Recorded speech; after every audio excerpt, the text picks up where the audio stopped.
শীতের পিঠাপুলি আয়োজনে আজকে শেয়ার করব দুধচুতি পিঠার রেসিপি। প্রিয় দর্শক, আসসালামু আলাইকুম। অনেকেরই অভিযোগ থাকে দুধচুতি পিঠা তৈরি করে নেওয়ার সময় দুধটা ফেটে যায়। আমার আজকের এই রেসিপি ফলো করে দুধচুতি পিঠা তৈরি করলে ইনশাল্লাহ একদম পারফেক্ট একটা দুধচুতি পিঠা তৈরি করে নিতে পারবেন। সাথে থাকবে চালের গুঁড়া দিয়ে একদম পারফেক্ট একটা চিতই পিঠার রেসিপি। প্রথমে আমরা চিতই পিঠাগুলো তৈরি করে নিচ্ছি। চিতই পিঠা তৈরি করার জন্য প্রথমে এখানে আমি ৪ কাপ পরিমাণ ভেজা চালের গুঁড়া নিয়েছি। আমি এখানে ভেজা চালের গুঁড়া নিয়েছি। আপনারা চাইলে শুকনা চালের গুঁড়াও নিতে পারেন। এরপর দিয়ে দিলাম স্বাদমতো লবণ। এরপর চালের গুঁড়াতে পরিমাণ মতো কুসুম গরম পানি দিয়ে দিলাম। এখানে কিন্তু সবটা পানি একসাথে দেওয়া যাবে না। প্রথমে অল্প করে দিয়ে আটালো হওয়া পর্যন্ত মেখে নিতে হবে। তো অল্প পরিমাণে পানি দেওয়ার পর সবগুলো খুব ভালো করে একটু মেখে নিয়েছি। এরপর মনে হচ্ছে আরেকটু পানি দিতে হবে। এজন্য আরেকটু পানি দিয়ে দিলাম। এই পানিটাও কিন্তু কুসুম গরম থাকা অবস্থায় দিয়েছি।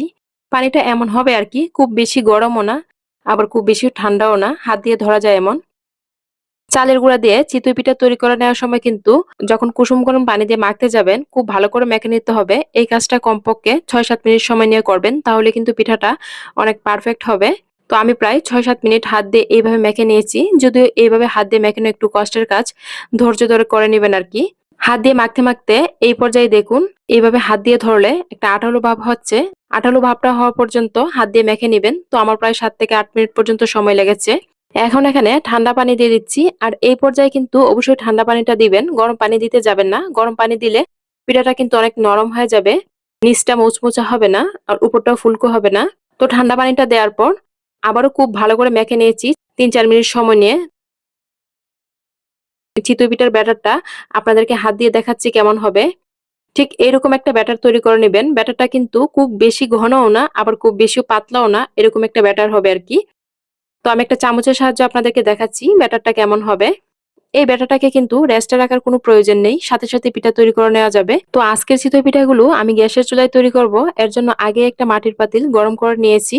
পাতিলটা গরম হওয়ার পর আমরা এখান থেকে কিছুটা ব্যাটার নিয়ে নিলাম। ব্যাটারটা নিয়ে উপর দিক থেকে চিতই পিঠার ব্যাটারটা ঢেলে দিয়ে দিলাম।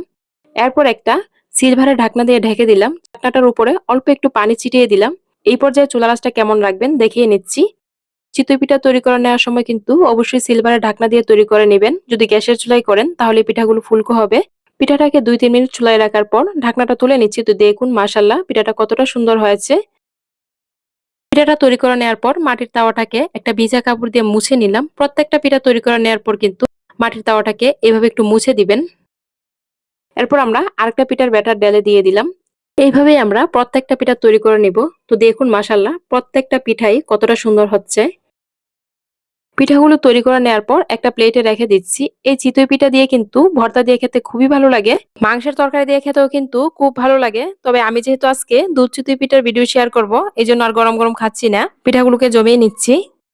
আর এই পিঠাগুলো বিশেষ করে বেশি মজা লাগে গরম গরম খেতে।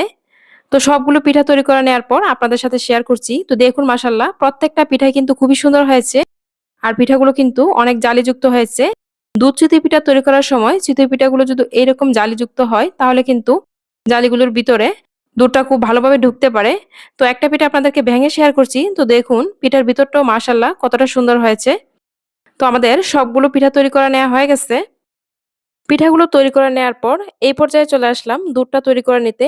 এখানে আমি ২ কেজি পরিমাণ দুধ জাল করে অর্ধেক করে নিয়েছি। এরপর এখানে স্বাদমতো লবণ, ৪টা এলাচি, ১.৫ কাপ পরিমাণ খেজুরের গুড় দিয়ে দিচ্ছি। খেজুরের গুড়ের পরিবর্তে আপনারা চাইলে এখানে চিনিও দিতে পারেন। আর মিষ্টিটা কিন্তু এখানে আপনারা যা যা স্বাদ মতো দিবেন, যে যেরকম খেতে পছন্দ করেন। দুধটা কিন্তু এই পর্যায়ে একদম ঠান্ডা আছে। ঠান্ডা থাকা অবস্থায় কিন্তু গুড়টা মিশিয়ে নিবেন। অনেক সময় আছে গরম দুধের মধ্যে গুড়টা দিলে কিন্তু দুধটা ছানা কেটে যায়। এজন্য ঠান্ডা থাকা অবস্থায় দিয়ে দিবেন। এরপর চুলায় পাতিলটা বসিয়ে দুধটা আরো ঘন হওয়া পর্যন্ত নেড়েচেড়ে নিচ্ছি। আর গুড়টাও কিন্তু একদম গলে গিয়েছে। এই পর্যায়ে দেখুন দুধটা কিন্তু একদম গরম আছে। আর দুধ চিতই পিঠা তৈরি করার সময় পিঠাগুলোকে কিন্তু অবশ্যই গরম দুধের মধ্যে ভিজিয়ে নিবেন। তো আমাদের পিঠাগুলো কিন্তু এখনো নরম আছে। গরম গরম দুধের মধ্যে পিঠাগুলো ভিজিয়ে নিচ্ছি। তো সবগুলো পিঠা আমি একে একে ভিজিয়ে নিচ্ছি। এই পিঠাগুলো রাত্রে তৈরি করে সকালে খাবেন, তাহলে দেখবেন সারা রাত রসের মধ্যে ডুবে পিঠাগুলো অনেক মজা লাগবে খেতে। আর পিঠাগুলো ভিজানোর সময় অবশ্যই চেষ্টা করবেন একটু ছড়ানো পাত্রে ভিজিয়ে নিতে। এতে করে কিন্তু পিঠাগুলো এত বেশি ভেঙে যায় না। এই পিঠা কিন্তু উপর দিকে উঠে যায়। এইজন্য আমি একটা চামচ দিয়ে বারে বারে একটু করে দুধটা উঠিয়ে দিয়ে দিচ্ছি। আপনারা চাইলে এই পর্যায়ে কিছুটা নারকেল কোরানো উপর দিক থেকে দিয়ে দিতে পারেন। আমি আজকে আর নারকেল কোরানো দিব না।